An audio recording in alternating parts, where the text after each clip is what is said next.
Should you have the right to disconnect? Let's talk about it over some coffee.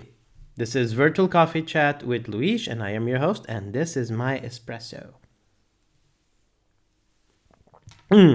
Lovely, lovely. Now, obviously, I'm not disconnected right now. I'm recording this, though, in a sense, I do have my notifications off, so that there's no problem, with the recording. Though actually, my Fitbit is buzzing, so sorry about that. Okay. So, speaking of the right to disconnect, right, the right of having some free time without all the buzzes and notifications at work.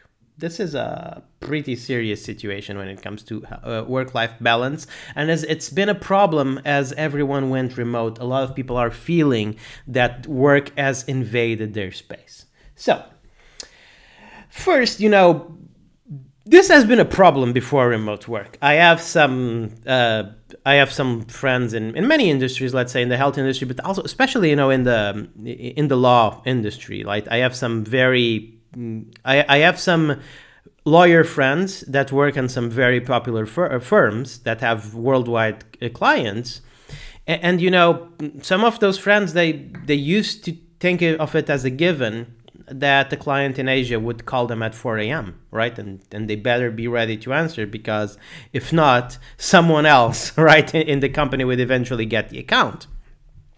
So there's definitely been, this right to disconnect thing has definitely been part of toxic workplace cultures, let's call it that. I hate the word toxic. It sounds very entitled to use, but that's the best I can do for now. It has been a part of bad workplace cultures for a very long time, even before remote work. But now it's kind of extended to everyone, right?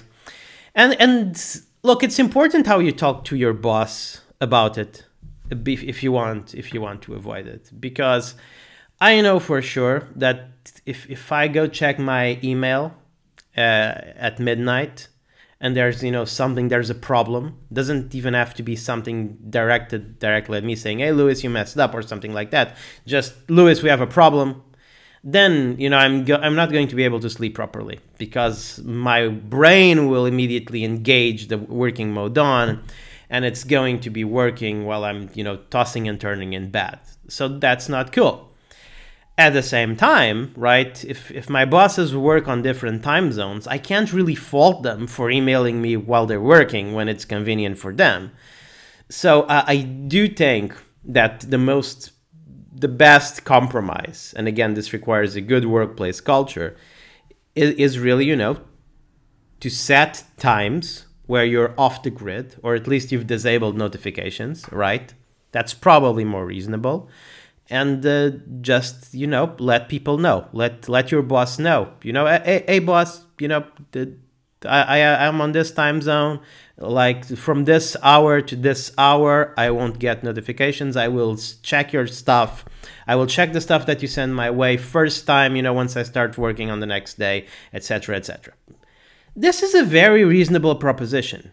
Notice how I said it, right? I wasn't acting entitled or anything like that. I was just explaining, hey boss, we've agreed on these work hours, and this is my time zone. I will get on your stuff as soon as I start my work time, but please, starting this hour, don't expect an immediate response, because I'm doing things like having dinner and sleeping. Look, you need to be working at a pretty bad workplace with pretty bad bosses if this doesn't sound eminently reasonable. It's just that people forget, right? You can't, especially if you're in a medium company, medium big-ish company, you can't expect your boss, your manager, to keep on top of their mind at all times when everyone is working, right? What's everyone's working hours, especially if you have a fully distributed company. So definitely part of the magic is finding a job with great workplace culture, but also, part of the magic is also being responsible for your own work-life balance, setting boundaries on your technology, right? Turning off notifications, starting at a certain time, and of course, managing the expectations of the people that you directly report to, and even of the people that directly report to you, right? saying, you know, hey guys, probably not going to be reachable from this time to this time. I hope you understand.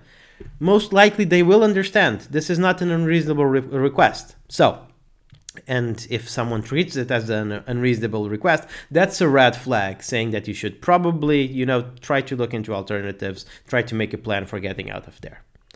So that's what I have to say. Should you have the right to disconnect? Absolutely. You need the right to disconnect. Otherwise, you'll just be exhausted all the time and you'll do a bad job. And then, you know, if you're doing a bad job, you can't expect to hold on to your job for long. I hope this makes sense. If it did, please consider supporting the show by pressing like, subscribe, and sharing it. And if you want great tips and news about remote work, please head to thinkremote.com. This was Virtual Coffee Chat with Luis. See you next week.